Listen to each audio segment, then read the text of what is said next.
Olá pessoal, espero que vocês estejam muito bem. Eu sou o professor Tiago Buarque. A aula de hoje é de aprendizagem de máquina, é sobre classificação utilizando o classificador Navy Bayes. E a gente vai ver vários conceitos relacionados, né? Primeiro falar um pouco sobre probabilidade a partir dos dados, depois da nossa breve introdução. Então a gente vai falar da classificação bayesiana, então chegando no Navy Bayes. Nos três primeiros pontos a gente vai tratar apenas de atributos discretos, né? Atributos categóricos. E aí a gente vai depois comentar sobre atributos numéricos e usar a estimação de probabilidade não paramétrica utilizando janela de Parser. No final a gente vê a aplicação de classificação de texto da forma mais simples possível, porque foi uma aplicação que se deveu um tanto ao classificador Navy Bayes. E um resumo da aula para concluir. Recapitulando a classificação, né? Você tem um exemplo, ou uma instância, um padrão, ou qualquer coisa que a gente geralmente representa por um vetor de atributos ou vetor de características. E o classificador vai atribuir um rótulo, que é a classe. Uma das possíveis entre as muitas classes que o problema apresenta. Por exemplo, classificar entre bom pagador e mau pagador para liberar um cadastro de crédito de empréstimo. Classificar um e-mail entre spam e não spam, que por sinal é um problema de classificação de texto. Um reconhecimento de face, saber essa pessoa pertence a essa foto 3x4 aqui pertence a algum criminoso, alguém do nosso banco de dados, quem é essa pessoa? O classificador então deve ser capaz de generalizar. Por quê? Porque você não vai ter todos os exemplos possíveis e simplesmente procurar na base quem é quem. Você vai ter por exemplo, alguns e-mails que são spams e você vai receber outros novos e-mails de spam que vão chegar no futuro, de repente vendendo novos produtos que ainda nem existem. Mas você tem que saber classificar aqueles novos e-mails como spam. Né? E aí você tem uma foto de uma pessoa e no futuro ela vai ter outra foto, você tem que conseguir generalizar, reconhecer a mesma pessoa numa foto nova que ela vai tirar no futuro. O classificador ele é treinado a partir de um conjunto de dados, né, que a gente tem, e ele é avaliado em um conjunto de testes. Esse conjunto de testes pode ser no laboratório um pedaço do seu conjunto inteiro de dados, ou na prática um conjunto de avaliação independente que vai ser criado no futuro. E aí a gente já viu outras aulas, né? Um dos elementos mais importantes é a avaliação desse classificador, como você vai avaliar a resposta correta e medir isso dentro do seu problema. Inicializando sobre o aprendizado bayesiano, então vem a partir do teorema de Bayes, que a gente vai ver já já. Ele é baseado em probabilidades, então tem uma origem na estatística. Essa é uma abordagem relevante, pode ser comparado com outros métodos como KNN, árvore de decisão, redes neurais, etc. Como a gente já viu na aula de avaliação, não existe um melhor classificador, mas é um classificador que se adequa a determinados problemas. E a abordagem estatística também pode ser útil para explicar os classificadores. Por exemplo, redes neurais ou KNN podem ser também interpretados do ponto de vista da classificação bayesiana. Agora, as vantagens da classificação bayesiana, né? É flexível, certo? Por quê? Você pode manipular, como a gente vai ver o próprio Navy Bayes, usamentos, características, etc. E como é baseado em probabilidade, cada característica tem sua influência. Então, cada uma pode influenciar um pouquinho no resultado. Então, não é necessariamente como uma árvore de decisão ou regra de decisão que você determinado valor de característica direciona para um caminho específico, não. Aqui cada probabilidade de um atributo ela puxa para um lado, mas não determina a resposta final. Então, como utilizo probabilidade, eu posso utilizar algumas probabilidades, algum conhecimento prévio para interpretar no meu classificador, algum dado histórico, que não precisa aprender tudo a partir dos dados. Ele pode também facilmente realizar predições probabilísticas, ao invés de simplesmente dizer pertence a esta ou aquela classe, diz tem probabilidade tanto de pertencer à classe A, probabilidade tanto de pertencer à classe B, probabilidade tanto de pertencer à classe C.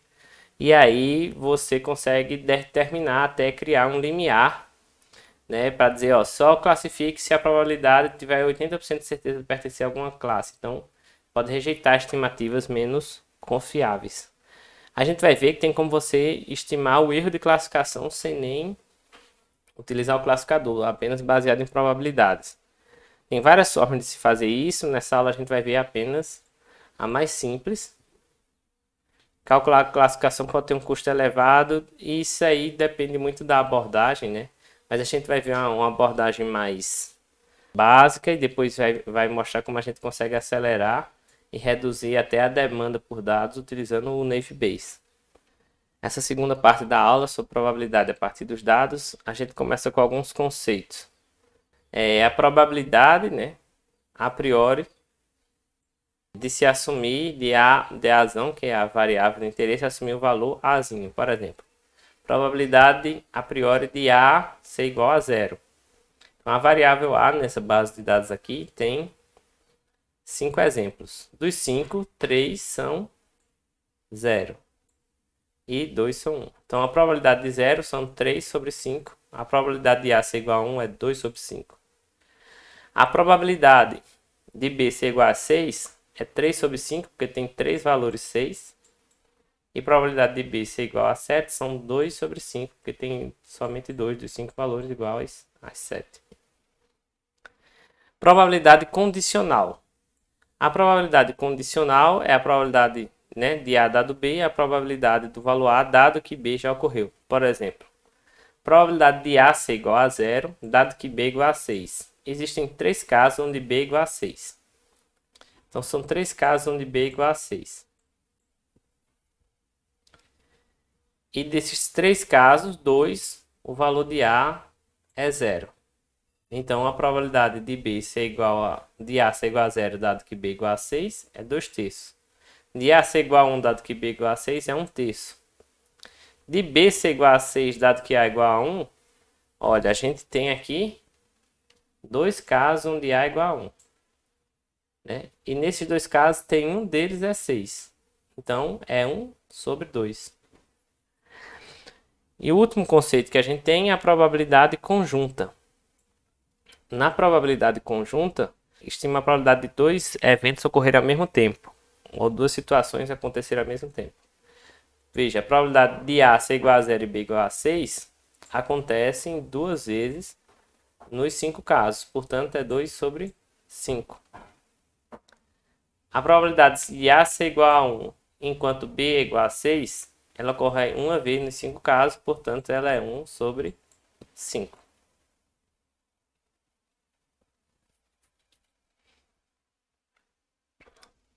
Aqui tem algumas regrinhas que a gente usa, né, frequentemente com probabilidades, e a gente vai usar aqui principalmente essas duas aqui durante a aula. A segunda e a terceira. A regra da soma, né? É a probabilidade de acontecer 2 eventos. Probabilidade de acontecer A ou acontecer B, qualquer um dos dois, vai ser a probabilidade de acontecer A mais a probabilidade de acontecer B menos a probabilidade de acontecer A e B ao mesmo tempo. Regra do produto, ou seja, a probabilidade conjunta de acontecer A e B ao mesmo tempo é igual à probabilidade de acontecer A dado que aconteceu B vezes a probabilidade de B, ou também é igual à probabilidade de B dado que aconteceu A vezes a probabilidade de A. E aí a gente parte para o teorema de Bayes, que é o mais importante aqui dessa aula, que você pode ver que é uma consequência direta dessa regra do produto. É só você igualando essas duas partes aqui, certo? E aí você pode pegar esse valor aqui e passar ele dividindo para o outro lado. E aí você vai ver que você chega exatamente aqui. A probabilidade de A dado B é a probabilidade de B dado A vezes a probabilidade de A dividido pela probabilidade de B. O teorema da probabilidade total é que se você tem aqui, que é a quarta fórmula aqui, você tem N eventos, A1 a N, que são mutuamente exclusivos, ou seja, quando acontece um não acontece outro. Então, a soma das probabilidades P de A1, P de A2, P de A3 é igual a 1, certo? Ou seja, você soma todas as probabilidades, vai dar 1. Ou seja, acontece alguma daquelas possibilidades. Todas as possibilidades estão ali. Então, a probabilidade de acontecer algum daqueles eventos é 100%. A questão é qual acontece, né? Mas aí você sabe que a probabilidade de um outro evento B vai ser o somatório da probabilidade de B dado aí vezes a probabilidade de aí. Isso é importante por quê? Porque tem a ver com esse denominador aqui do teorema de Bayes. E a gente pode precisar disso no futuro. A gente não vai explorar muito, como eu falei, a gente vai explorar mais esses dois durante essa aula. Mas algumas consequências vocês podem ter depois, exercícios, etc. Pode explorar essas outras fórmulas. Probabilidade a priori da classe. A probabilidade a priori de uma classe é a probabilidade de cada classe, independentemente do vetor de características. Então aqui, por exemplo, tem essa mini base de dados. Você tem a característica x1, x2 e a classe y. A gente, para calcular a probabilidade a priori da classe, a gente simplesmente esquece todos esses dados aqui. Eles não importam, só importa agora a coluna da classe. Olhando somente essa coluna, a gente estima a probabilidade da classe 1. No caso da base tem 5 exemplos, 3 são da classe 1, então é 3 quintos. E 2 exemplos da classe 2, sobre os 5, 2 quintos. Então é a probabilidade a priori de cada classe. E aqui a gente chega onde a gente comentou, o erro máximo de classificação. Então, sem eu conhecer nada da base, ainda assim, é o mesmo caso do outro aqui, não importa o valor dos atributos, utilizando só a probabilidade a priori da classe, posso definir a regra de decisão cega. Qual é a regra de decisão cega? Bom, eu tenho uma base com 5 exemplos, 3 são da classe 1, 2 são da classe 2, ou seja, tem uma probabilidade a priori do exemplo pertencer à classe 1 é maior do que pertencer à classe 2. Então, se eu não sei nada daquela classe, então eu vou dizer que ela é da classe 1. Vamos pegar, por exemplo, o problema de spam e não spam. Então, você tem uma probabilidade a priori de que o e-mail não é spam é 99%. E a probabilidade a priori de que ele é spam é 1%.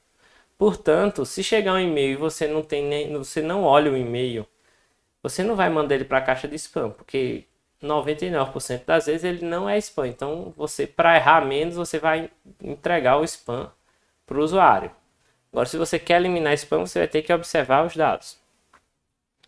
E com isso a gente sabe que o erro máximo de classificação vai ser o quê? Vai ser justamente, como ele vai classificar todo mundo como uma classe que tem a maior probabilidade, o erro máximo de classificação vai ser 1, que é a probabilidade total, menos a maior das probabilidades. Aqui, como só tem duas, né, a maior é 3 quintos, portanto o erro vai coincidir com a segunda classe. Mas se a gente tivesse outras classes, o erro ia ser a soma das probabilidades das outras classes que tem a menor priori. Então o erro aqui acaba sendo 2 quintos ou 40%. No caso do problema de spam, usando esses dados que eu passei, se a classe maior tem 99% de chance, então o erro máximo que o classificador pode ter é de 1%. Mas observe que isso não é, no problema de spam, talvez seja até, você ter um erro máximo de 1%, ok. Mas talvez você queira ter um erro, a gente viu na aula de avaliação e vê que a gente está olhando o erro geral. Mas como uma classe é desbalanceada, talvez seja interessante, em alguns casos, você olhar o erro por classe, ao invés do erro geral. E aí pode ser que o erro geral seja maior do que 1%, mas ainda assim satisfaz melhor os seus critérios de avaliação. Então, se não é o erro geral, não é sempre a melhor métrica de avaliação, tem que olhar problema a problema. Mas sim, do ponto de vista de erro global, a gente consegue determinar um máximo só usando essa simples regra de decisão cega. Observe que essa não é a melhor regra de classificação, né? Porque se fosse, a gente não precisava olhar nenhum dos classificadores que a gente viu até agora e nem precisaria dessa aula. A aula acabaria aqui. Mas a gente pode, com certeza, classificar muito melhor, com erro menor, olhando aqui os atributos. Então a gente sabe, pelo menos a gente já tem um limite aí do erro máximo que o classificador pode ter. Então se você tem um classificador e a medida que importa para você é o erro global, você já sabe que se seu classificador tá errando, o erro global está maior do que isso, você está fazendo alguma coisa errada. Esse classificador está sendo inútil, né? É melhor você seguir a regra de decisão cega, que é muito mais simples. E pronto. Falando um pouco sobre a distribuição dos dados, no começo a gente está usando aqui apenas variáveis discretas, né? Como vocês podem ver. E aí a gente consegue analisar essa distribuição através de histogramas, né? Pela contagem do valor de cada variável. E a gente vai olhar aqui, por exemplo, nas características para o atributo x1. O que é que acontece? O histograma você tem 3 exemplos da classe 0, que dá 60%, e 2 exemplos da classe 1, que dá 40%. Portanto, o histograma, né, a distribuição dos dados do atributo x1 é isso, 60% com valor 0 e 40% com valor 1. Essa é a distribuição geral ou distribuição a priori. Mas a gente pode ver também a distribuição a posteriori. Como é que funciona aqui? A gente vai olhar por classe. Olhando para a classe 1, vamos continuar, começar aqui com a classe 1. Se é restrita à classe 1, nós temos 3 exemplos. Desses 3 exemplos, a variável x1 assume o valor 1 em um caso dos 3 e o valor 0 em 2 dos 3 casos. Portanto, a probabilidade de 0 dado a classe 1 é 66%. E a probabilidade de 1 dado de x1 ser igual a 1 dado que eu sei que o exemplo pertence à classe 1 é 33%. Já na classe 2, a gente vê que para a variável x1 só tem, ou a classe 2 só tem 2 exemplos nessa base. E sendo que um deles, o 50%, é da classe 0 e o outro é da classe 1.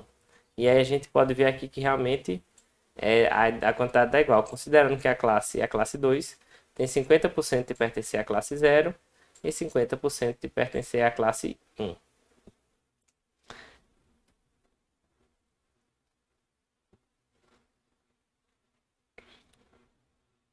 A classificação bayesiana, agora a gente vai começar, ela funciona da seguinte forma. Então, ela calcula a probabilidade de um exemplo novo, né? Um vetor de atributos x, que a gente está chamando aqui x em negrito, minúsculo seu vetor de atributo, um exemplo na sua base de dados.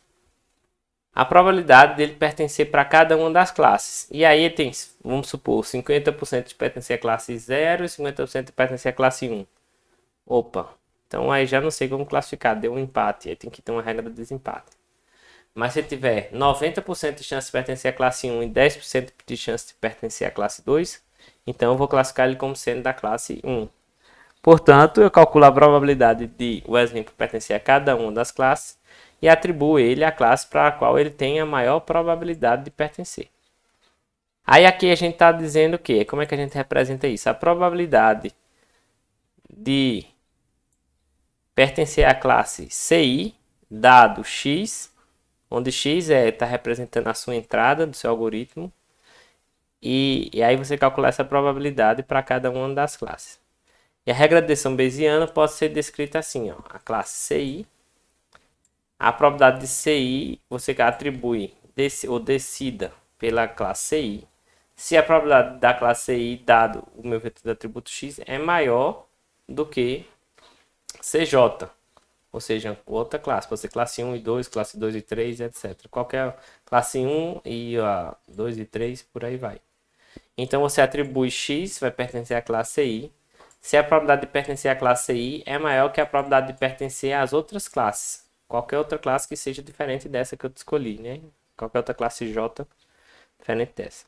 Então, essa regra de classificação ela já é mais sofisticada do que a regra de classificação cega, porque ela considera o valor do vetor de atributos que o exemplo tem. E é isso que a gente tem que considerar para tomar a decisão. E aqui fica uma nota.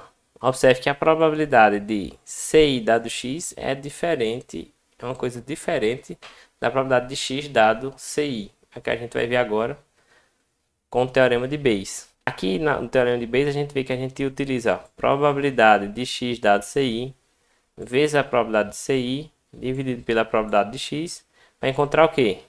A probabilidade de ci dado x, porque essa probabilidade pertencer à classe é essa que a gente precisa para tomar a decisão. Então vamos continuar com essa base de dados aqui de exemplo. E o que é que a gente tem? Aqui a gente pode calcular algumas probabilidades. Probabilidade de C1, 3 quintos, de 0 de x1 igual a 0 dado C1. 2 terços, de x1 igual a 0, 3 quintos. Então, só contar aqui como a gente viu antes, né? E aí a gente pegou também um vetor. Probabilidade do vetor 0 e 6 dado a classe C1 é 2 terços. Probabilidade desse 0 e 6 em toda a base é 2 quintos. Então, utilizando esses valores, a gente substitui aqui. Então, vamos ver dois exemplos. Primeiro, probabilidade de ser da classe C1, dado que x1 igual a 0. Substituindo os valores aqui no teorema de Bayes, probabilidade de x1 igual a 0 dado C1 vezes probabilidade de C1 dividido pela probabilidade de x1 igual a 0. A gente encontra que se o valor de x1 é 0, tem 2 terços, ou 66% de chance de pertencer à classe C1. Como só tem duas classes, obviamente, quando você fizer o exercício aí, você vai descobrir que a probabilidade de C2 vai ser 1 terço, né? Dado C2 dado x0 é 1 terço. A probabilidade de C1 dado o vetor de atributos x1 igual a 0 e x2 igual a 6. Então, substitui esses valores aqui no teorema de Bayes e encontra que a probabilidade de pertencer à classe C1 é 100%. Se você fizer as mesmas contas para a classe C2, vai encontrar que a probabilidade vai ser 0. Que é justamente o complemento aqui para somar 1, né? Que seria 1 terço e aqui 0. Para simplificar a classificação, é frequentemente utilizada a função discriminante. A função discriminante, ela é utilizada para poder fazer uma comparação indireta entre P de CI dado X. Porque a gente só precisa saber quem é o maior. A gente não precisa saber o valor certinho lá da probabilidade de CI dado X. A gente só precisa comparar o CI dado X para cada uma das classes. E a função discriminante ela faz essa simplificação para reduzir a quantidade de cálculos necessária para a decisão. Mas a gente vai dar sempre a mesma decisão. A gente pode observar no teorema de Bayes que o termo P de x independe da classe. Então, para realizar a comparação entre P de CI dado x, eu posso remover esse termo em todos os P de CI, mas obviamente que não seria mais P de CI dado x, seria outro valor. E esse valor é, por exemplo, a função discriminante. Você pode ter ela de diversas formas. Você pode calcular o log desse resultado aqui, qualquer função que seja monotonicamente crescente. Então, mas a gente vai usar esse caso aqui que é o mais simples. E não tem necessidade de uma sofisticação maior aqui para essa aula. E aí a regra de decisão bayesiana adaptada se torna o seguinte: atribua x à classe CI, para o qual a função discriminante é máxima. Então, x pertence a CI se GI de x, ou seja, a função discriminante para a classe I, é maior que GJ de x para qualquer J que seja diferente de I. É a classe que tem a máximo valor da função discriminante. Então vamos ver esse exemplo aqui. Então aqui está a função discriminante. Observe que ela parece o teorema de Bayes sem o P de x aqui no denominador. E aqui vamos utilizar essa base aqui, esse exemplo um pouquinho maior que os outros anteriores, que tem 9 exemplos. 5 são da classe 1, 4 da classe 2, portanto você tem que a probabilidade da classe 1 é 5 nonos, da classe 2 4 nonos. A probabilidade de 0 e 6 dado C1 é 2 quintos, porque acontece duas vezes nos 5 exemplos da classe 1. De 0 e 7 dado C1, 1 quinto. De 1 e 6 dado C1, 2 quintos. Probabilidade de 1 e 7 dado C0 é 0. Você pode calcular isso aqui para verificar esses dados. Probabilidade de 0,6 dado C2 é 0. Probabilidade de 0,7 dado C2, 2 quartos. Probabilidade de 1,6 dado C2, 2 quartos. Probabilidade de 1,7 dado C2, 0. Substituindo aqui, a gente vai ter que G1 de 0,6 vai ser quê? Probabilidade de 0,6 dado C1 vezes a probabilidade de C1, que é 2/5 vezes 5 nonos, vai ser 2 nonos. G2 de 0,6 é 0. Portanto, o maior valor, que é 2 nonos, é da classe 1. Então, classifique como sendo da classe 1. Para 0,7, a gente vai ter que G1 vai ser 1 nono e G2 vai ser 2 nonos. Portanto, vai classificar 0,7 como da classe C2, porque tem o maior valor discriminante para a classe C2. Esses dois casos foram ok, mas os casos a seguir a gente vai ver que dá empate. Ó. G de 1,6 para a classe 1, G1 de 1,6 é 2 nonos, G2 de 2,6, 2 nonos. Então tem que ter, ou você não classifica, ou aplica uma regra de desempate. Por exemplo, a regra de desempate aqui pode ser quem tem a maior priori. A maior priori é da classe 1. Então, classifica como sendo da classe 1. G1 de 1,7 e G2 de 1,7 é 0 em ambos os casos. Ou seja, a função discriminante deu 0, não conseguiu determinar nada. Mais uma vez, como também deu empate, a regra de exceção para desempate é pela priori. Mas a gente vê que esses dois casos aqui, eles ficam muito limitados. Por quê? Porque a gente tem poucos dados para estimar bem essas probabilidades. Principalmente esse aqui, que não tem nenhum caso de 1,7 que aconteceu. Portanto, agora vamos utilizar o classificador Naive Bayes para dar um pouco mais de sofisticação e reduzir a demanda de dados. Observe o seguinte. 1,7 e 1,8 são valores que não apareceram aqui na base de dados. Portanto, a função discriminante para eles vai ser sempre 0. Não tem como utilizar essa regra de decisão que a gente utilizou até agora para classificar um 7 e um 8. Nem sempre o conjunto de treino contém todas as combinações possíveis. Aliás, e não basta ter as combinações possíveis, né? É preciso ter uma quantidade representativa de cada combinação para você poder estimar por contagem a probabilidade de cada um daqueles pares. Observe que pares se você tiver só duas características, mas você pode ter 3, 4, 5, 10, muitas ou dezenas de características. Então, acaba ficando inviável. Veja um exemplo aqui bem pequenininho, bem simples. Você possui 4 atributos.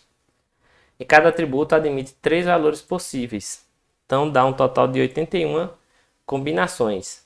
E aí você quer estimar a probabilidade, você espera que você tenha pelo menos uma média de 100 exemplos de cada combinação, que daria uma base com no mínimo 8.100 exemplos. Que não é nada absurdo, mas para você conseguir 8.100 exemplos, às vezes é custoso, às vezes você não tem isso disponível. Então, apesar de não ser absurdo para um computador processar, pode ser difícil para você conseguir esses dados. E se você pensar numa base de dados mais complexa, aí é que você fica realmente em apuros, porque você precisaria de uma quantidade muito maior de dados. Então, cada característica que você colocar aqui, se você colocasse mais uma característica com apenas 3 valores possíveis, você aumentaria aí em 3 vezes esse número, passando uma demanda de 8.100 exemplos para 24.300 exemplos. Ou seja, é preciso uma forma mais flexível para estimar a probabilidade. E aí é onde surge o método do Naive Bayes. Ele assume dependência de variáveis. Essa assunção nem sempre é verdadeira. Algumas vezes pode ser verdadeira e outras não. Mas isso também simplifica bastante a demanda por dados. Por quê? Porque você vai analisar, como você admite que as variáveis são independentes, você vai analisar agora uma de cada vez em vez da combinação.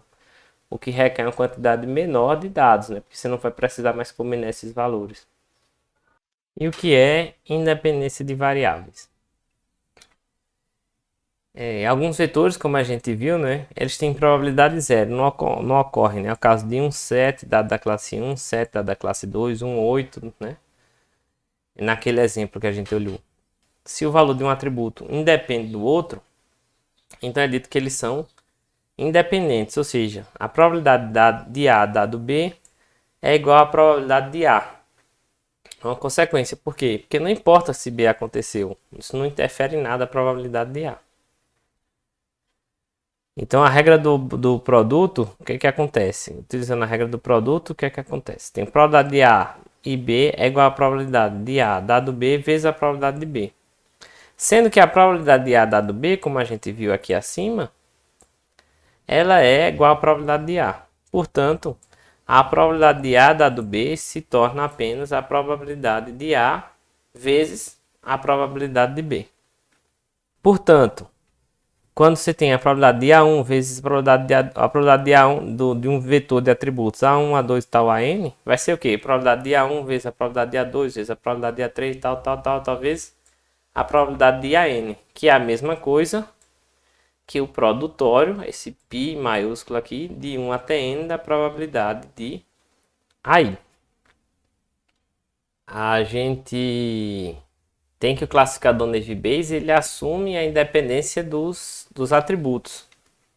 Portanto, ele permite se estimar a probabilidade por classe resolvendo o problema do valor nulo, pelo menos para os casos onde um vetor de característica não existe, né? Utilizando o quê? Utilizando aquela regra que a gente sabe ali do produtório, assumindo que as variáveis são independentes. Então, a probabilidade de um vetor de característica dado CI vai ser, na verdade, substituído pelo produto de cada característica dado CI. A probabilidade de cada característica dado CI. Então, você tem o seu vetor de atributo x, minúsculo, negrito, possui esses valores para cada um dos m atributos, x1, x2 até xm. Assim, você utilizando o produtório, você chega nessa regra de decisão aqui. GI de x vai ser probabilidade de CI vezes o produtório de probabilidade de xk dado CI. Então, a regra de decisão bayesiana, utilizando a função discriminante para o Naive Bayes, é a mesma. O que a gente mudou agora foi somente a função discriminante, assumindo essa independência de variáveis. Essa parte daqui que ficou diferente. A gente vai chegar no exemplo numérico, mas até esse aqui vai ficar como exercício para vocês. Então, a probabilidade de um vetor x1, né, que tem os valores sunny, cool, high e true, para esses atributos, né? Outlook sunny, temperature cool, humidity high e wind true. Eu acho que nem sei se tem algum exemplo na base para isso aqui. Deixa eu ver. Sunny, cool. Tem esse. Mas não tem outro. Então aqui, ó, a umidade deveria ser alta, né? High, mas não tá. Tá normal. Então é um exemplo que não existe na base. Esses dois valores, por exemplo, são diferentes. Você tem sunny e cool. Outlook sunny, temperature cool. Então, o que acontece? Tem um exemplo que não existe no conjunto de treino, é esse aqui. E, obviamente, a função discriminante daria zero para ambas as classes, você não conseguiria classificá-lo. Mas, utilizando o Naive Bayes, assumindo independência de variáveis, então você tem duas classes, yes ou no. Aqui, esses valores, acabei de conferir, a resposta aqui está corretinha, então vocês conseguem, como exercício, calcular cada uma dessas probabilidades e estimar aqui. Mas aí o que tá? A probabilidade de ser da classe yes, vezes a probabilidade de ser sunny dado yes, probabilidade de cool dado yes, probabilidade de high dado yes, vezes a probabilidade de true, né, dado yes, vai ser 53 vezes 10 elevado a menos 4, então o valor da discriminante, da função discriminante para a classe S. Para a classe no, vai ser a probabilidade da classe no, que é 5 sobre 14, né?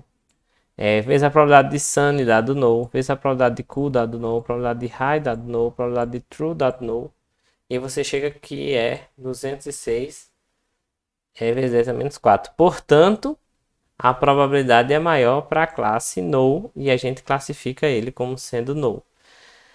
Não é, a probabilidade é maior, mas a gente não calculou a probabilidade, a gente calculou a função discriminante. Se a gente quiser calcular a probabilidade, é só usar aqui, a gente coloca o numerador, o valor da função discriminante, para essa função discriminante aqui que a gente utilizou. E como denominador, a gente utiliza a soma das funções discriminantes para todas as classes. Portanto, ele tem 79% de chance de pertencer à classe no. E observe que é um exemplo que nem existe no conjunto de treinamento, né? Então, conseguimos o objetivo de generalizar utilizando essa assunção de independência de variáveis. que o Navy Base utiliza. Agora um exemplo numérico para ficar mais claro. A gente tem essa base de dados que a gente utilizou no exemplo anterior. E aí a gente tem a probabilidade da classe 1, da classe 2, probabilidade de 0 dado C1, 3/5 e por aí vai. Para todas as o valor de atributo e classe.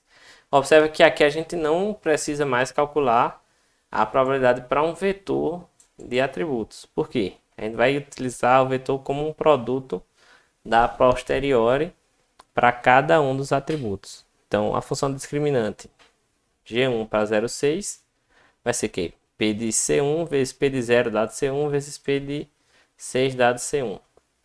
Vai ser 5 nonos vezes 3/5 vezes 4/5. Total 0,27. Para a classe 2, 0,11. Então, classificou como sendo da classe 1. Conforme o classificador antes, bayesiano que a gente viu antes desse. Então, deu ok. De 0,7, aí deu 0,07. Não é porcentagem, que aqui é só a função discriminante. Para a classe 1 e 0,11 para a classe 2. Portanto, classifica como da classe 2. Está coerente com os resultados anteriores que a gente tinha.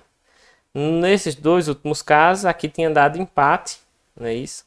Sendo que agora não. Para a classe 1, a função discriminante deu 0,18 e 0,11 para a classe 2. Então, dando uma prioridade aqui para a classe 1. Observe que esse par existia aqui. 6 aconteceu 2 vezes na classe 1 e 2 vezes na classe 2. Sendo que a classe 1 ela tem uma priori maior, né? Então, acabou enviesando o resultado para a classe 1 aqui.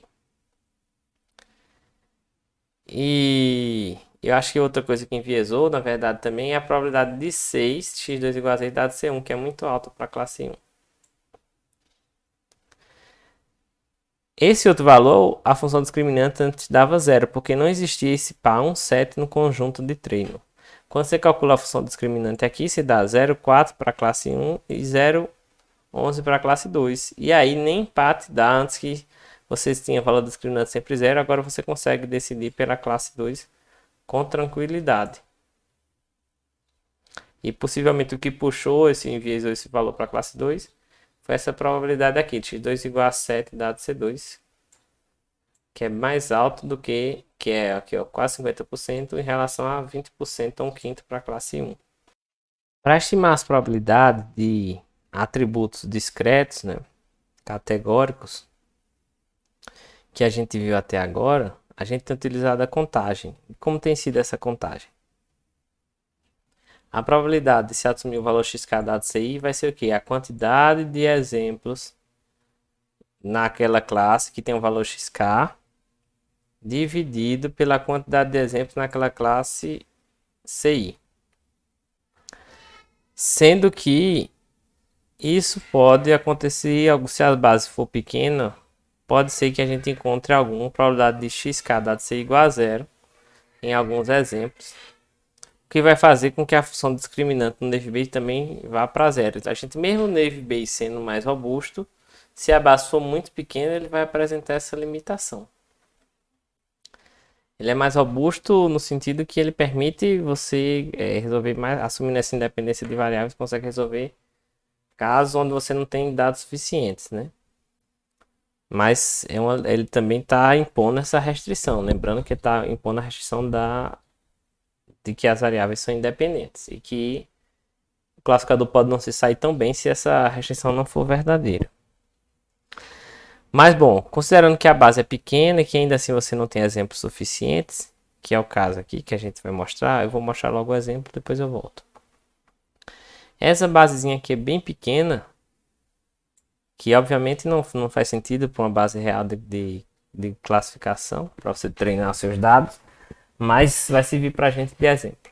Então o que é que a gente tem aqui?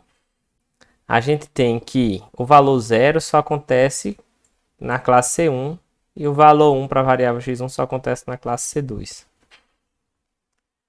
O valor 6 para a variável x2 só acontece na classe C1 e os valores 7 e 8 só acontecem na classe C2. Então isso vai se tornar um fator limitante aí no seu algoritmo. Pode ser que não aconteça isso assim o tempo todo tão brusco quando é aqui nesse problema, mas pode ser que Acontece que um determinado valor não existe numa classe minoritária, por exemplo, que tem poucos exemplos. E aí você não precisa sobre esse problema de zerar a função discriminante para uma classe só porque ela tem poucos exemplos. E às vezes, no problema de spam, no problema de liberação de crédito, bom pagador, mal pagador, às vezes a classe minoritária ela é extremamente importante. Então você não pode desprezar ela porque alguma variável específica não ocorre naquela classe. Porque como a função discriminante do Naive Bayes é uma multiplicação, né? É um produtório. Então qualquer valor dessas probabilidades que se tornar zero pode prejudicar todo o seu esquema de classificação.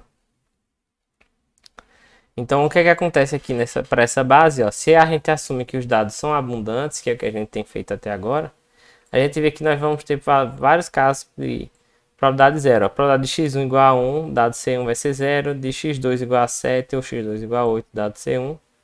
Qualquer um desses dois casos é zero. A probabilidade de x1 igual a 0, dado C2 é zero. A probabilidade de x2 igual a 6, dado C2 é zero. Então nós temos muitos problemas aqui. Qual é a solução? É assumir uma forma para contornar isso. O que é que a gente vai fazer? A gente vai somar 1 no numerador, certo? Que é o que? Esse 1 que eu estou somando no numerador. É justamente dizendo que para qualquer valor que existe, que eu sei que pode existir, eu digo que ocorre pelo menos uma vez ali naquela classe, mesmo não ocorrendo. Então estou enviesando, deixando as probabilidades um pouco mais próximas uma das outras. Isso vai ter uma influência muito grande quando a quantidade de ocorrência daquele valor é zero, muito baixa. Mas para quando a ocorrência desse aquele valor é muito grande, eu dizer que ele ocorre mais uma vez, isso vai ser quase indiferente. E como eu somei isso no numerador para cada uma dos possíveis valores, então eu vou agora somar no denominador nx, que é cada um dos possíveis valores, ou seja, quantas vezes eu somei 1 nos diversos numeradores para cada um dos possíveis valores de xk. Parece meio complicado falando, mas nós temos um exemplo bem aqui. Então agora a probabilidade de 0 dado C1, antes era 1 sobre 1, porque só tem um exemplo da classe C1. Agora eu vou somar mais 1, que é aquela constante aqui no numerador, e somar 2, que é a quantidade de valores distintos que existem na base, que é 0 e 1, para esse atributo x1. Quando acontece isso, a probabilidade de 0 deixa de ser 100%, como era antes, e passa a ser 2/3. Agora a probabilidade de x1 dado 1, que era 0, passa a ser 1/3, porque eu sou 0 mais 1 no numerador e 1 mais 2 no denominador. Para aqui, de forma semelhante, ó, x2 igual a 6 dado C1, antes era 100%, porque só tem esse valor aqui que ocorria. Mas existem mais dois valores, portanto, um total de 3 valores possíveis para a variável C2, que são 6, 7 e 8. Então, eu somo no denominador 6 e no numerador somo mais 1, que é a constante. Então, esse valor que antes era 100% passa a ser 50% ou 2/4. E as variáveis 7 e 8, que antes tinham probabilidade 0 para a classe C1, agora se tornaram 1/4, utilizando essa regra. Você pode ver a mesma coisa para a classe C2. E com isso não existe mais nenhuma probabilidade igual a 0. Então você consegue agora calcular a função discriminante para quaisquer valores. E obviamente para aqueles valores que ocorrem menos vai ser menor, mas pelo menos você não vai ter mais a função discriminante zerada aí no Naive Bayes. Dessa forma é mais sofisticada, ela pode ser utilizada sempre, porque como eu falei, se os dados são abundantes, ele vai ter uma variação muito pequena em relação a essa estimação aqui. E se os dados são poucos, ela vai dar uma variação grande, mas bastante significativa.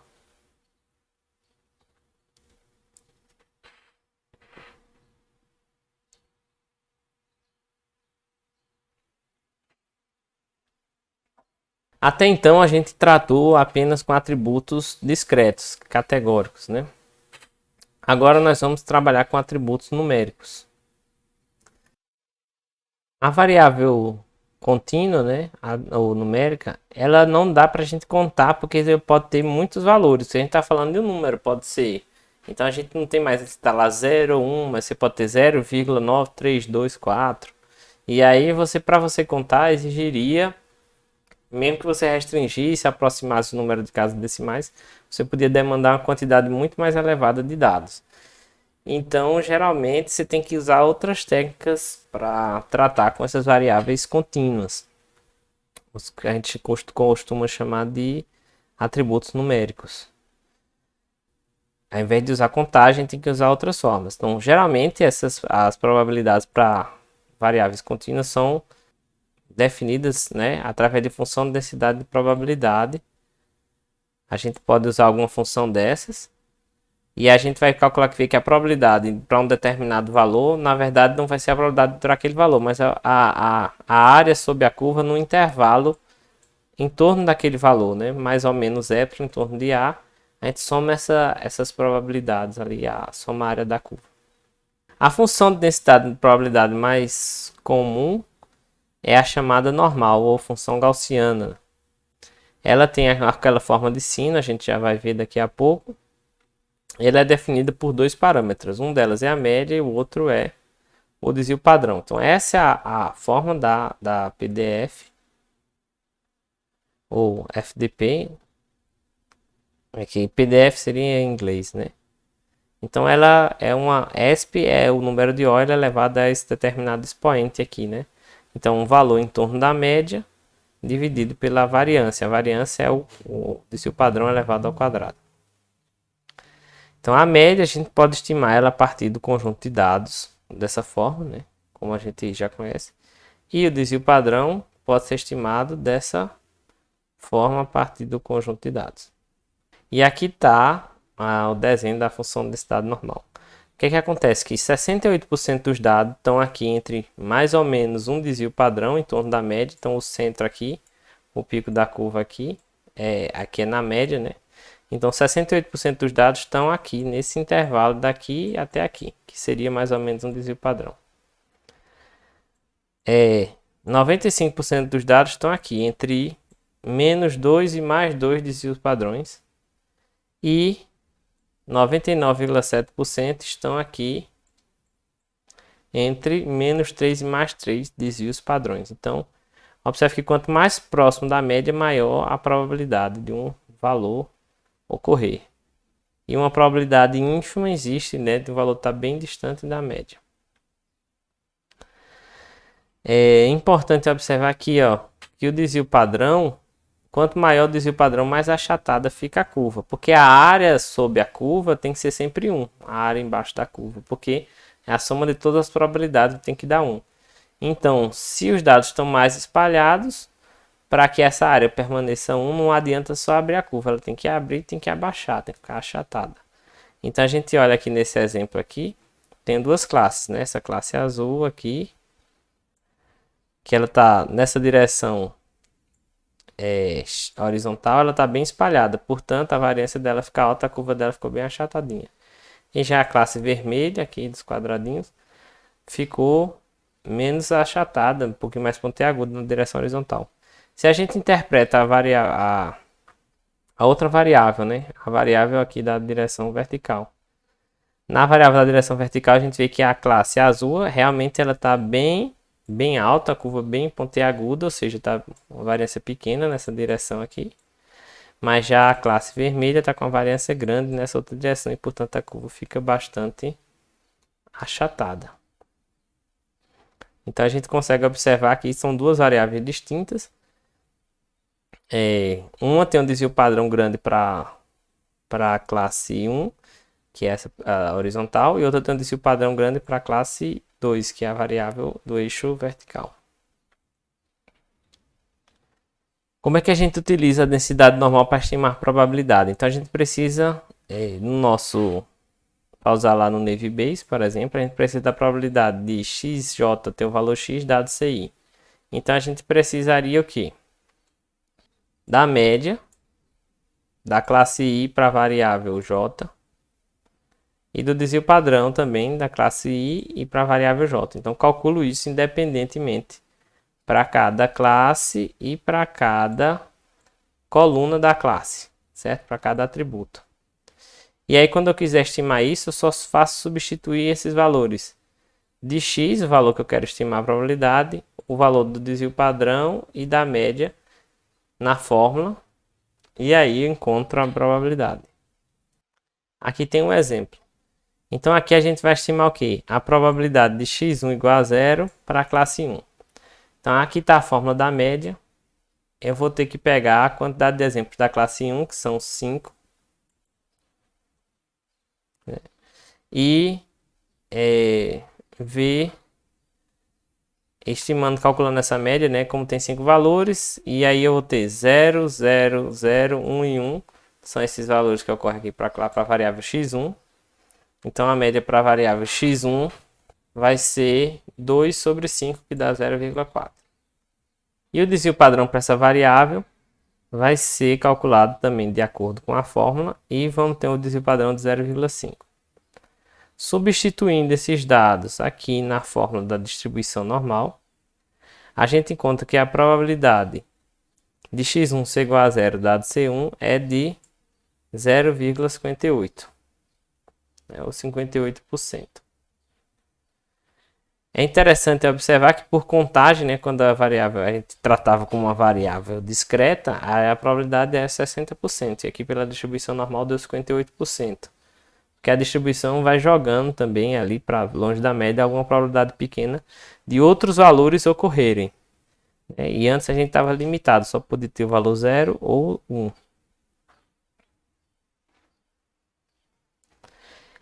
Aqui pode parecer um pouco demais, mas só para mostrar que a gente está olhando a normal ali univariada, ou seja, para uma variável só, que é o que a gente precisa lá para usar no Naive Bayes, porque assume, como a gente assume, independência de variáveis. Mas a gente pode ter um caso um pouquinho mais complexo, utilizando ao invés de um desvio padrão, uma matriz de covariância, e ao invés de uma média simples, um vetor de médias.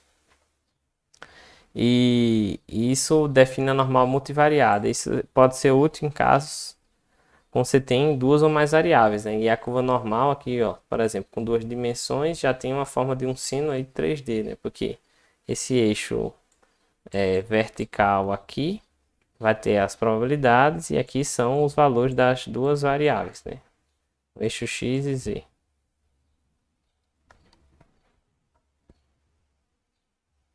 Mas se você tem valores que são numéricos, mas você não necessariamente eles seguem uma distribuição normal. Então você precisa de um outro método, talvez usar uma outra distribuição para aqueles dados. Você entra mais para fundo aí da área da estatística para entender mais de distribuições. Ou você pode ignorar e fazer uma estimação não paramétrica. Ao invés de você utilizar uma distribuição que depende de parâmetros, como a distribuição normal depende de parâmetros que são dois, né? A média e o desvio padrão, você utiliza uma estimativa não paramétrica. Certo? E aí você pode tentar desenhar essas curvas aí de probabilidade a partir dos seus dados de uma forma mais suave. Aqui está um desenho aqui de um exemplo para a gente ver que dá para desenhar essas curvas, né? Observe que nenhuma dessas classes ela segue uma distribuição normal, mas parece que algumas delas são combinações de pelo menos duas distribuições normais multivariadas, né? E como é que a gente faz essa estimação? Eu vou propor duas técnicas aqui. A primeira é a discretização de variáveis, que é uma abordagem bem simples, né? É você transformar uma variável numérica para categórica, ou seja, discretiza a variável, transforma uma variável contínua numa variável discreta. E aí você faz isso como? Definindo intervalos. E aí você, depois que você discretizou, você utiliza a técnica de contagem que já utilizava para variáveis discretas. É análogo à técnica que você usa para construir histogramas. A segunda técnica é a janela de Parsen. Você coloca uma janela em torno de um ponto e vai estimar a probabilidade através dos vizinhos daquele ponto. O ponto mais próximo tem uma influência maior que um ponto mais distante. A gente vai olhar um pouquinho mais a detalhe essas duas formas. Nesse gráfico aqui, a gente vê, para exemplificar a discretização de variáveis, a gente vê nesse gráfico que o eixo X representa um ponto. Cada um é um exemplo, é o valor da variável. Em vez de eu ter uma tabela com os valores das variáveis aqui, fica mais fácil de mostrar aqui. Aqui eu estou mostrando 150 pontos. Eu acho que são 150 aqui. Ao invés de ficar mostrando o valor 150 valores, que é difícil de interpretar, então eu botei aqui. São mais ou menos 3 classes que existem aqui. E o valor de cada variável corresponde à altura de cada uma dessas barrinhas. Então essa variável é contínua, né? Observe que as barrinhas têm tamanhos variados. O intervalo dessas variáveis vão de menos 0,44 até 4,85. A proposta é discretizar para 3 níveis, 0, 1 e 2. Então vai ser 0, a variável discretizada vai ser 0 se a variável original x, então x' igual a 0, se x, a variável original, estiver entre menos 1 e 1. Vai ser 1 se tiver entre 1 e 3 e vai ser 2 se for maior do que 3. 3 e 5 no caso. Portanto, aqui a gente vê que para a classe 1, a maioria dos valores ficaram iguais a 2. Para a classe 3, a maioria dos valores ficaram iguais a 1. Teve só um caso aqui que ficou 2. Aqui tiveram vários casos, ficou 1. E para a classe do meio, né? Todos os valores tiveram variável, ficaram com valor 0. Agora sim, posso utilizar a contagem e aplicar lá no meu classificador Naive Bayes. Essa técnica é bem parecida com, para você estimar a probabilidade direta, construir um histograma. Porque você ali colocou 3 intervalos, né? E aí você calcula a probabilidade de 0 é aqui, sei lá, 27%.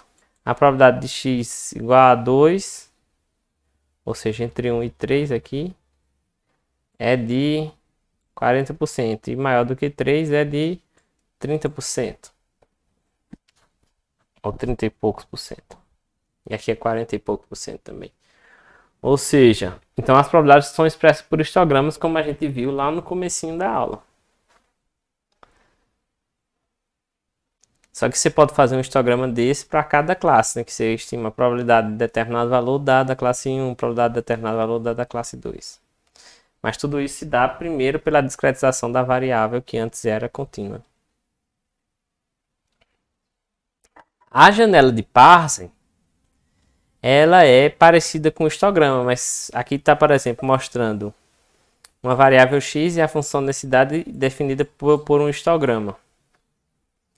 Aí você vê que o histograma é bem ríspido. Já a janela de Parsons, calculada para 6 pontos, ela fica bem mais, pode ficar bem mais suave, dependendo da forma que você calcular, né? Que é o caso daqui.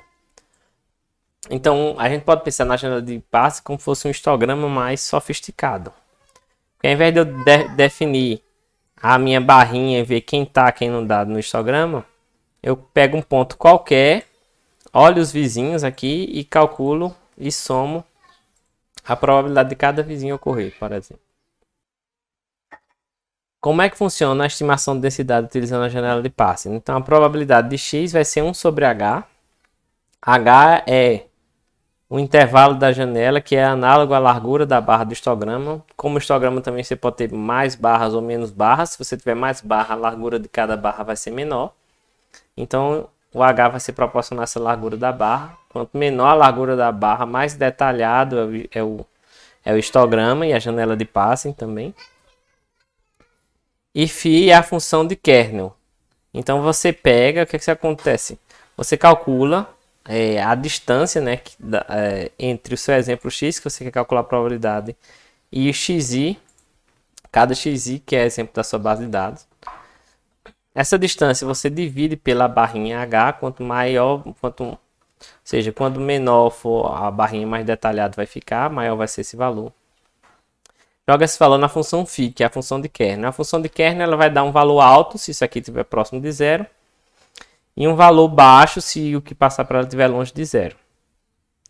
Então, se der um valor alto, esse somatório aqui vai ficar alto. Se der muitos valores altos, então quer dizer que vai ter uma grande probabilidade daquilo ocorrer. E se as funções φ para cada ponto derem um valor baixo, quer dizer que tem uma probabilidade baixa de ocorrer. Tem 2 kernels que a gente vai comentar aqui. O primeiro é o kernel retangular, que é esse que está aqui descrito. O kernel retangular, Aqui essa figura está entre menos meio e meio. Então uma figura meio ruinzinha, mas não é culpa minha, eu copiei, agora eu tô vendo o defeito. Mas aqui, ó, o kernel você define o kernel você define, por exemplo, vai ser 1 se o valor absoluto de A for menor que meio e 0 caso contrário. Então ele vai somar 1 se tiver entre menos meio e mais meio ao redor daquele ponto. Se tiver uma distância, conforme o histograma faz uma contagem, eu defino uma largurinha de barra. Só que o histograma define as barras fixas no eixo. Esse aqui não, define uma barra só em torno de um ponto específico. Já o kernel gaussiano utiliza a função gaussiana, que é bem mais suave, né? Está expressa aqui e definido por essa equação aqui. Então ele vai olhar e vai dar um peso a cada um dos pontos, só que um peso muito maior para o ponto que está próximo do ponto em questão, né? Para os pontos estão mais próximos. Aqui tem uma figura aqui do livro do Duda, que mostra o seguinte, ó. Aqui N é a quantidade de exemplos, né, que você tem nos seus dados, né, aqui utilizando um kernel gaussiano. E aqui a largura da janela. O que acontece? Se você tem um exemplo, está usando a largura da janela 1, você tem uma curva aqui um pouquinho enviesada. Observe que a referência da gente é essa linha de baixo aqui, quando você tem infinitos exemplos. É isso? Quando você diminui a sua janela, H igual a meio aqui, essa coluna, sei que a janela de Parsons fica muito mais estreita. Aqui está uma curva mais larga, né? Com a janela 1 está mais larga. Com a janela 0,1, largura da janela 0,1, observe que a distribuição fica bem, mesmo com 100 exemplos aqui, que esse caso deveria estar mais suave, né? A função fica bastante... oscila muito, não fica muito suave, né? E então, o que é o ideal? É você ter muitos exemplos, mas nem sempre a gente tem.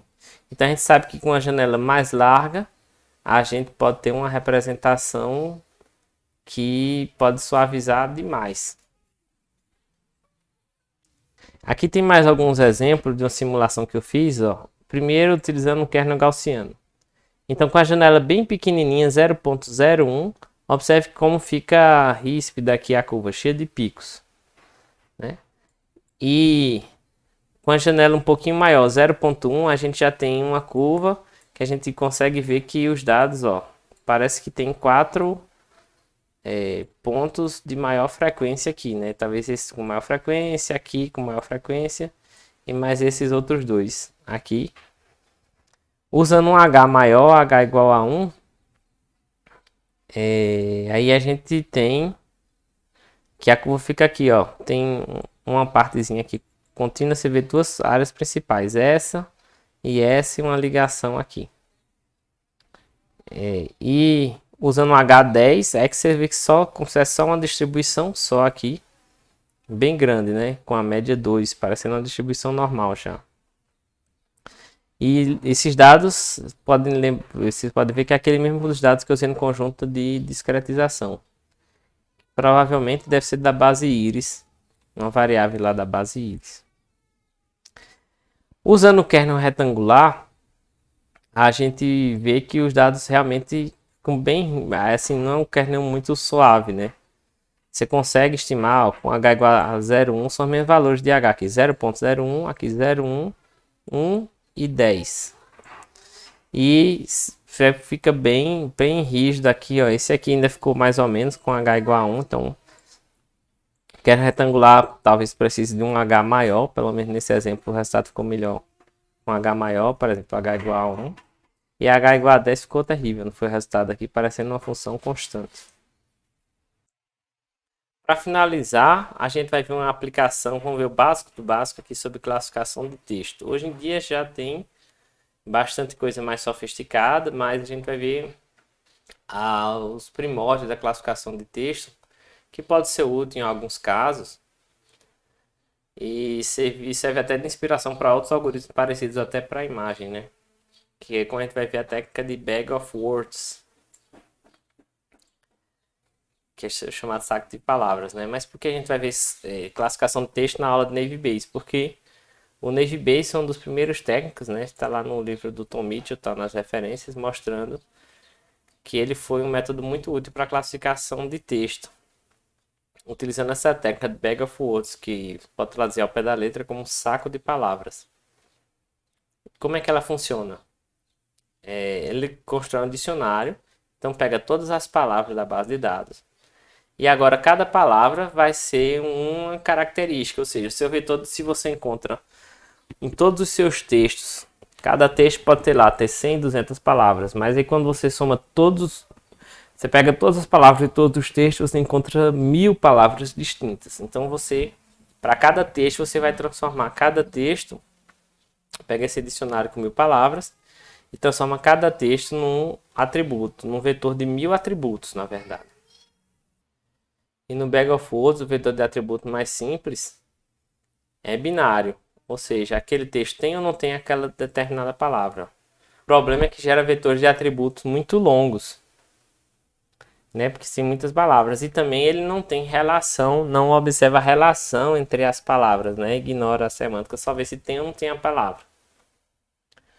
Então, se um texto tem eu gosto, não, eu gosto de bananas, ou tem eu não gosto de bananas, significa a mesma coisa para o Bag of Words, né? Porque tem as mesmas palavras. Mas assim, depois dessa Bag of Words, tem outras variações delas. Ao invés de você colocar a variável apenas binária, se tem ou não tem a palavra, pode utilizar a contagem de palavras ou a frequência com que o termo aparece. Também expor inverso do IDF, que é o inverso da frequência nos documentos, ou seja, se uma palavra ocorre num documento, mas ela é frequente nos outros documentos, então ela também não é importante, porque ela ocorre em vários documentos, em vários textos. Mas, porém, se ela ocorre em determinado texto e raramente ela ocorre em outros textos, então ela passa a ter uma importância maior. Você tem também n-gramas, que são que você pega n, 2 ou 3 palavras que ocorrem numa sequência, a invertização a palavra da sequência. Tem a remoção de stop words, que são às vezes artigos ou preposições e que talvez não interfiram tanto na semântica. Por aí vai. Você tem outras coisas mais recentes como Word to Vector, ou seja, se transforma palavras em vetores, técnicas baseadas em Deep Learning, redes neurais, Long Short Term Memory, né, LSTM. Então, outras técnicas aí que utilizam redes neurais recorrentes ou métodos com recorrência para analisar a sequência das palavras, por aí vai. Sei lá, separar verbos. Então aqui é o básico do básico do básico do começo da classificação de texto, mas já serve como um estímulo, né? E a gente pode observar também a aplicação do Navy Base, que é o objetivo principal aqui. A gente vai utilizar essa base aqui, artificial, uma base bem pequenininha, que fala sobre opiniões, vamos supor, de um hotel, dos clientes em um hotel. Os funcionários são muito atenciosos e prestativos, o ambiente é limpo e agradável, classe positiva, um comentário positivo sobre o hotel. Diz, o banheiro é sujo e não tem toalhas, um comentário negativo. Aqui eu utilizei a ferramenta Wika para transformar aqueles textos em atributos. Então, observe aqui que tem a classe, que é o primeiro atributo, né? Tem a palavra atenderam, banheiro, a palavra fui, a palavra limpo, a palavra o, a palavra os. Então aqui, achei e aconchegante. Então, cada palavra dessa foi transformada num atributo aqui numérico, somente vendo se tem ou não tem aquela palavra. A gente vai analisar o exemplo das duas somas como atributo numérico e aqui aproveitei também fiz a conversão para categórico. Então transformei cada atributo aqui para nominal. Para a gente observar utilizando aquelas técnicas de contagem que a gente fez. E aqui, ó, fazendo um dashfold cross validation.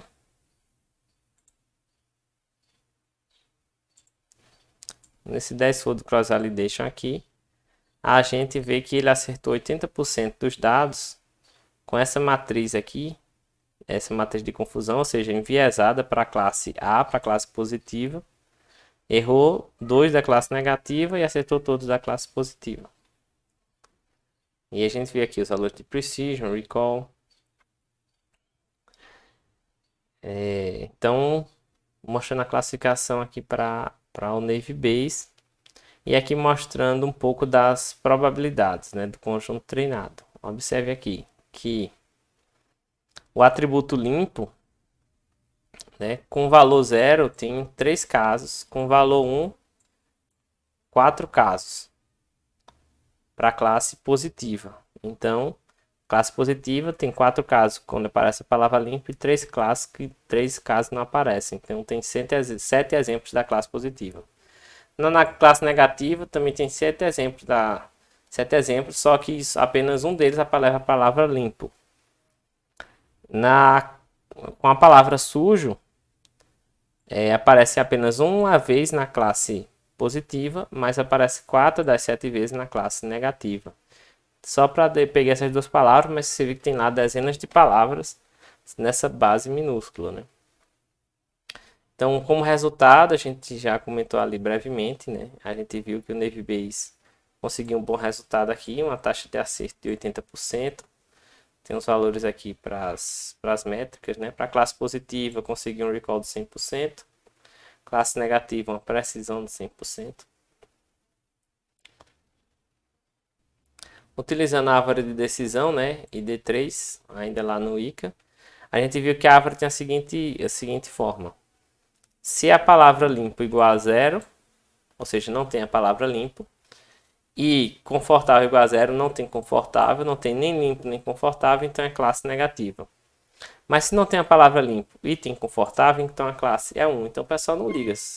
Algumas pessoas dão a avaliação positiva se sentem confortável mesmo sem ter observado ou comentado sobre a limpeza.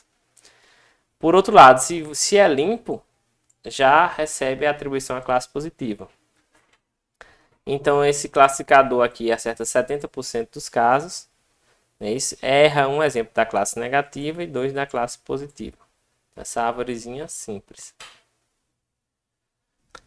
Aqui fazer o mesmo exemplo utilizando atributos numéricos. Aí a gente vai assumir que os dados seguem uma distribuição normal e aqui tem a média e o desvio padrão para cada um dos atributos lá. Então, no atributo limpo, para a classe positiva tem média 0,2 e desvio padrão 0,4.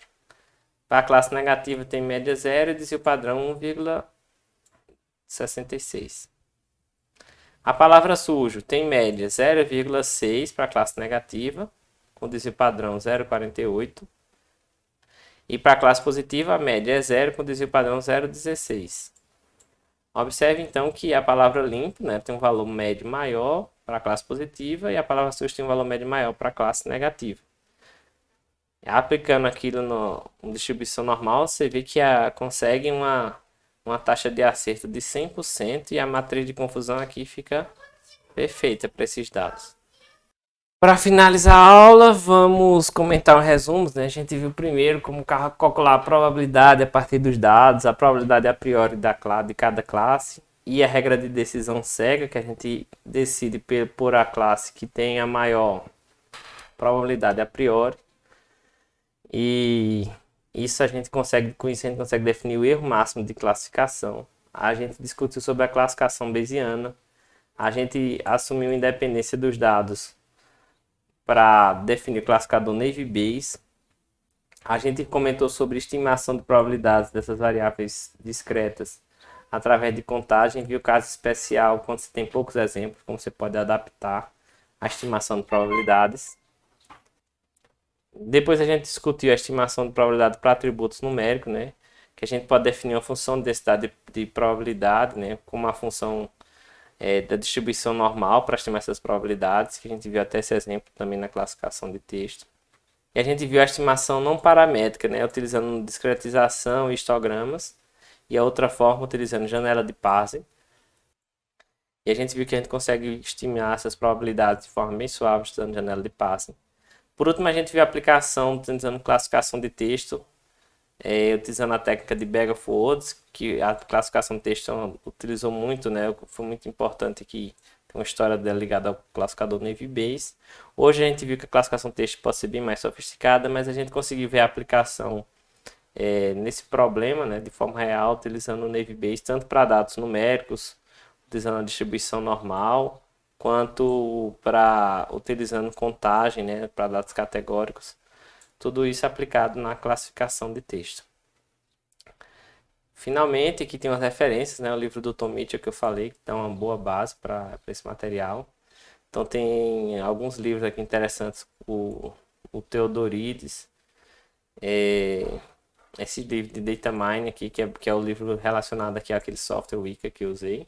Esse livro aqui foca muito nessa abordagem estatística, né, bayesiana de classificação, o livro do Duda, bem famoso.